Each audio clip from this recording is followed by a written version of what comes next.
Hey guys, Phone Arena here, taking a look at the new Samsung Galaxy Indulge, which is the first LTE Android 2.2.1 Froyo device available through Metro PCS.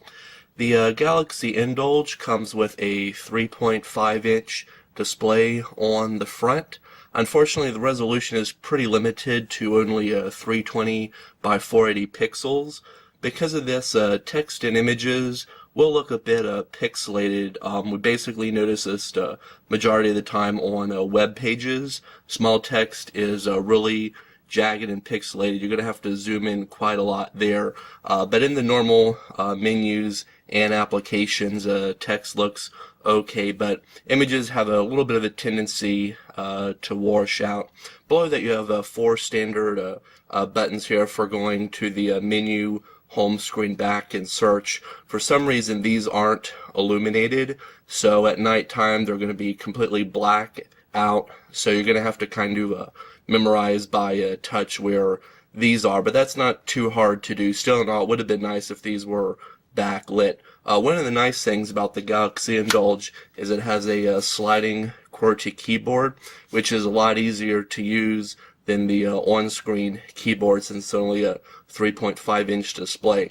We like the layout of the QWERTY keyboard since the keys are relatively large, but as you can see there's not much space between them, and one thing that we didn't like was that the keys are literally flat with the surrounding plastic, so there's really not a lot of a textile feel here, so you're going to have to kind of look at the keys while typing. It's kind of tough to just type by touch alone, but that just slides quickly underneath there, which makes it a little bit thicker than other devices, but still in all it's okay for having that physical QWERTY keyboard.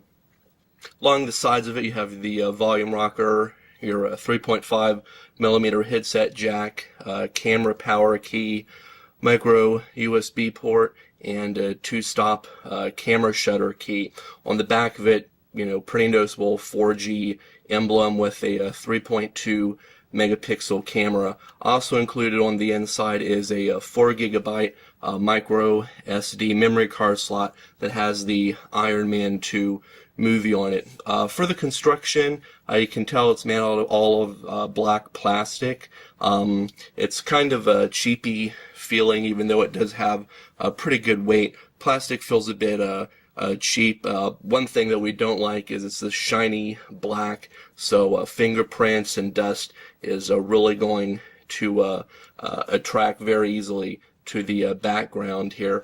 Much would have rather preferred a soft touch coating background such as on the HT Thunderbolt here or on the Motorola Droid devices, but as far as the front of the display, can really tell a difference here between a 3.5-inch and a 4.3-inch display, but overall, of course, smaller display means the phone's going to be a little bit more compact as well. So overall, construction wise, not really that great, but considering the $299 price for the device, it's not really that bad.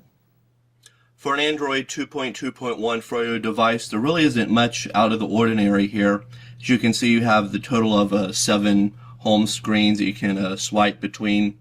Also across the bottom, you have the 4 quick launch icons for going into the phone, accessing your contacts list, also messages, as well as the app menu. As you can see, what Samsung does on most of their devices is it's a grid view, but you have to swipe left to right.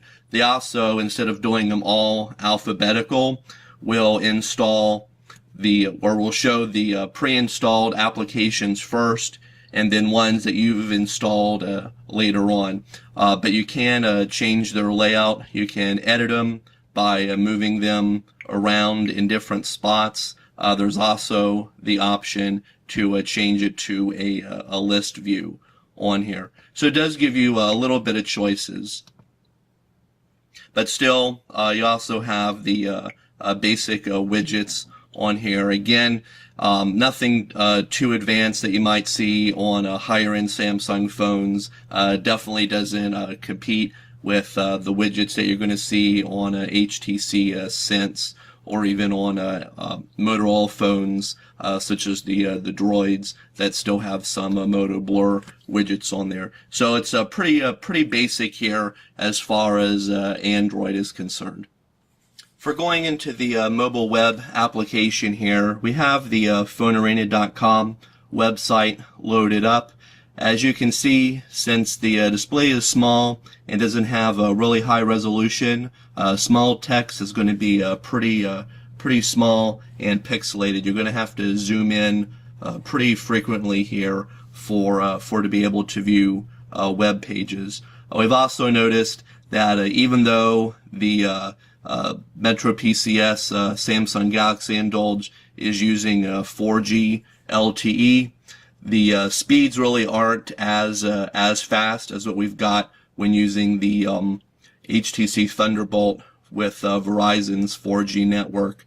The phonearena.com web page takes pretty long to load, right around a full minute or so, while on the HTC Thunderbolt it only takes about 18 to 22 seconds to fully load. So there's some definite speed differences here between the two 4G devices. In our opinion, the Metro PCS 4G is really more like a faster 3G network, maybe even consider it more 3.5G than 4G, because you're really not going to get high-speed downloads on the device.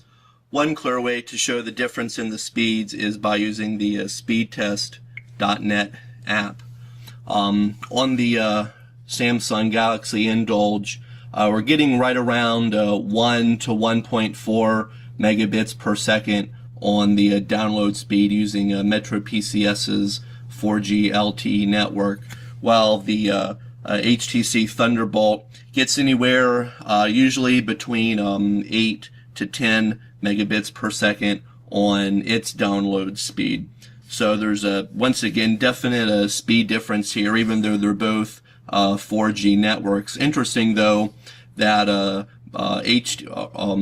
Metro PCS is using 1700 and 2100 megahertz AWS 4G LTE network with only a 5 megahertz spectrum, while Verizon is actually using the 700 megahertz band with a 20 megahertz spectrum on there.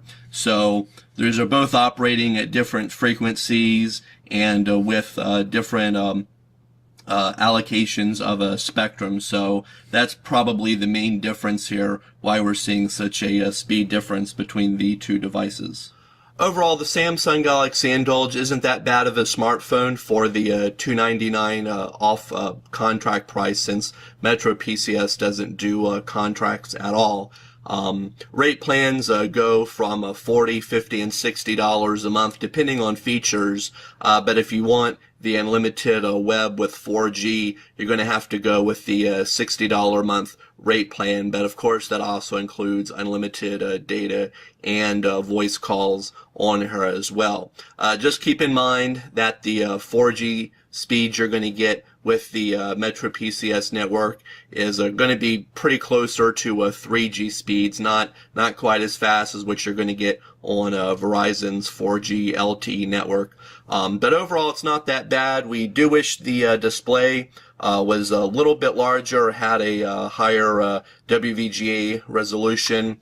We like the QWERTY keyboard, but we do wish that the keys were maybe a little bit raised from the surrounding plastic, so they were a little bit easier to type with. But overall, not that bad of a device considering the price. So be sure to check out our full review of the Samsung Galaxy Indulge at phonearena.com.